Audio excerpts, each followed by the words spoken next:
How are you? It's been a while. A few things have changed in the world since we last spoke. I mean, last you heard from us, we were two youngish people talking to a camera in a borrowed house about making a storytelling-driven virtual high school textbook that would make education fun and nature literacy a thing. Nature Labs! Woo! Now look at us. We're not even young anymore. We live alongside the highest density of Post-it notes on Earth. What the heck happened? I mean, there was that bad car accident. Right, and the concussion. And that other concussion? Ooh, that was bad. Oh, and the main character for Nature Labs, this grizzly bear known as Chocolate, he disappeared on day 3 of production. Turns out he was killed. We didn't find out for a while. There's a super weird quasi-federal government cover-up thing. You can't make this stuff up. Our oven exploded. Our apartment caught fire. Our neighbor's pipe burst. Our apartment flooded. That whole global pandemic. Oh, good God, that all happened to us. Yes, and we're still alive and happy and sane. Are we? Yes, ish, and still building Nature Labs, and we're almost at the finish line. Oh, thank God. Look, we won't bore you with all the details. I know a lot of you have been following along on Patreon. Remember, it's why we borrowed a house in the first place, so we could tell you about this community that we wanted to build so we could all laugh together while 2 people tried to build something that everybody said was impossible, Nature Labs. Right, and because so many of you have been following along on Patreon, we've actually been able to overcome the accidents, the dead bears, the floods, the fires, and general apocalypses to build this modern, fun, interactive, virtual educational resource called Nature Labs. Which doesn't really paint you a picture of how truly cool this thing is. We're talking 500 resources for students and teachers. Yeah, we got the lesson plans and the rubrics and the presentations and the assignments and this massive sorted bias-analyzed resource library for students and teachers.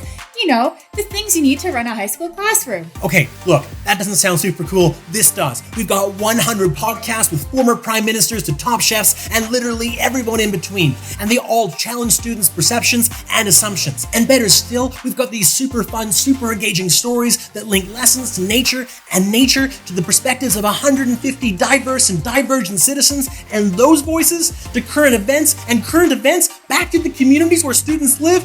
And well, this is the special sauce that makes everything interesting and relevant and complicated and exciting and fresh. You want fresh? I do want fresh, which is why Nature Lab stories can constantly be updated as stuff happens. You know, like a pandemic strikes and makes a textbook outdated the moment a basketball game gets canceled. Or how about the stories are told across different mediums for different learning styles, and we use modern font and graphics and music and humor, so it all feels a little more TikTok rather than David Attenborough. Exactly. And how about this? Nature Labs is basically a choose-your-own-adventure. Like, students can explore and learn as much as they want on their terms. And by explore, like literally exploring the places we've explored to tell the stories. Virtual hikes and drives, short, punchy vignettes that introduce students to their natural neighbors and facts they or you probably don't know. Like frogsicles, they're a thing. Or why lynx exist. Turns out we don't really know why. Or how raptors that live in the Rocky Mountains might stack up against the greatest Toronto Raptors of all time. What?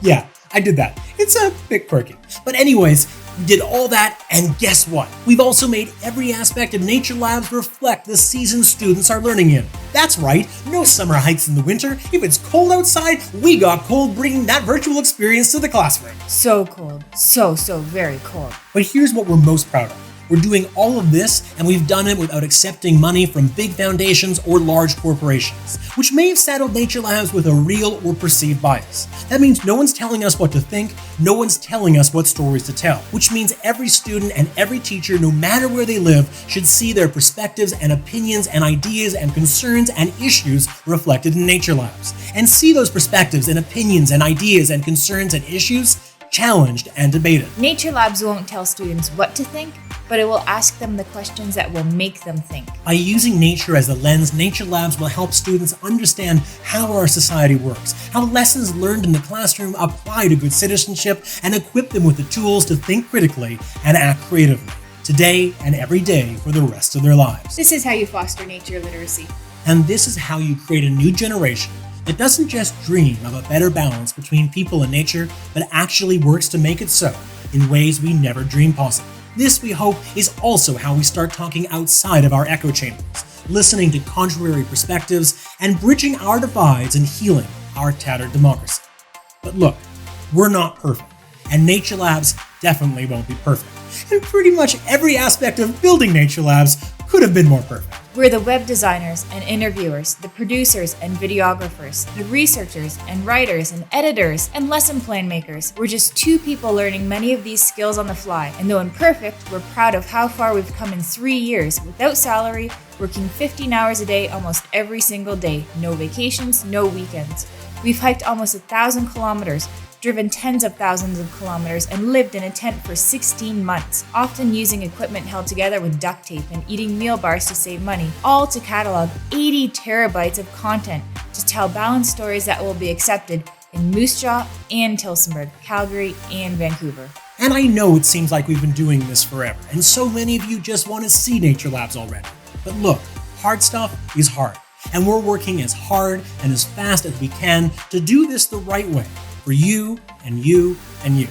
Because each of you view nature and the world just a little bit differently, and students deserve to hear those perspectives so they can reach their own conclusions and find their own solutions to the issues that we face.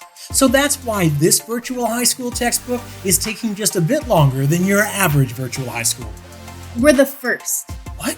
No one's done this before, that's why it's so hard? Yeah, well, that and the floods and the fires and the dead bears. Right. But look, all that happened and we haven't quit and we're almost at the finish line. Plus, we've used up all our bad luck. Hold on. Mount Robson? What? You're flooded? We can't do our last virtual hike? Almost all of our bad luck. There are many worse things happening across Canada and around the world right now. What we've gone through pales compared to what too many are having to endure. It's why we could never quit. Because we want to do our part to do better, to demand better, and to create better tomorrows for nature, for people, for all. Thanks to our incredible partners in BC Parks and Mount Robson Provincial Park, the heartbeat of our storytelling, and the many people who have championed this project, from agreeing to interviews to supporting our vision through Patreon. We hope to have Nature Labs ready by fall 2022 for all schools. For all of you who've been part of this journey since we first borrowed a house to share this crazy idea, thank you. And to the rest of you, why not join us for the next chapter of this unbelievable true story and learn what it's like for one couple to decorate their living room with Post-it notes so they have perma-PTSD about the work they still have to do. And see the stories we're making and hear the podcasts we're producing and watch the secret Instagram stories where I show photos of Simon he never knew I took over the last 10 years when he was doing weird things because he thought no one was looking, but I was looking. And now you can look too. What? Don't worry, he has a BlackBerry. He has no idea what's going on. Anyway, join us on Patreon, support the construction of Nature Labs, let's get across that finish line together. We'll do everything we can to make you proud of supporting Nature Labs, or at the very least, we'll do everything we can to make you laugh. Enough about us. How are you doing?